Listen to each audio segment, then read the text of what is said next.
Stage, when asked if he would be convicted of federal felonies, would they still support him, raise their hand, looked into the camera, and let everybody know that they would still support him even if convicted of federal felonies.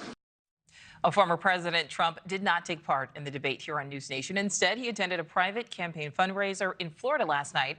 Today, the former president is in New York, attending his civil fraud trial as more than 2 months of testimony winds down. News Nation's Laura Ingle is live outside of that courthouse in Lower Manhattan. Laura, we've already heard from the former president today.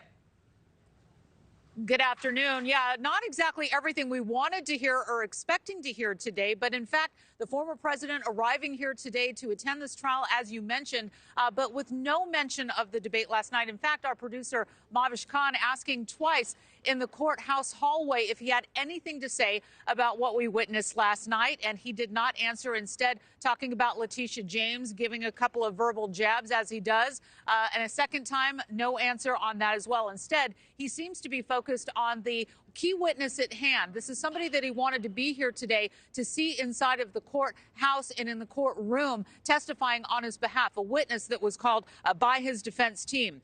The Republican 2024 presidential frontrunner is gearing up, as we know, for another turn on the witness stand. That will happen on Monday, and he chose to be here today as a spectator. He spoke with reporters twice, though, so far in the courthouse hallway. Here's what he said.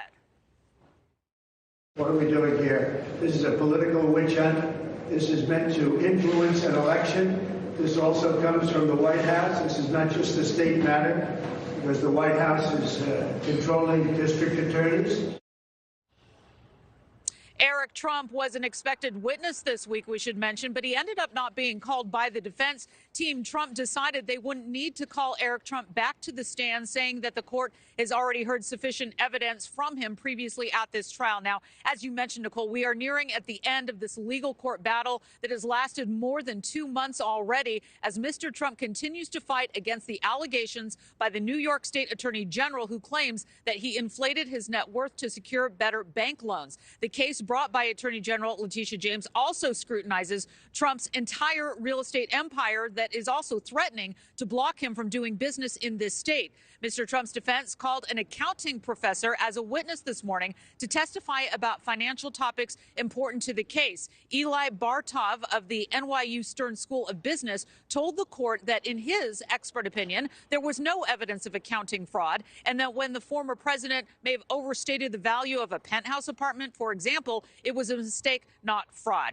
Donald Trump will be the last witness on Monday. Then closing arguments are not expected until January 11th. A decision in this case not expected until the end of January. So still a long way to go, but a very big day coming on Monday. Nichole? A very big day ahead. All right, Laura Ingle, thank you. Thank you for watching. Go to newsnationnow.com to find News Nation on your television provider. And don't forget to click the red subscribe button below to get more of News Nation's fact-driven, unbiased coverage.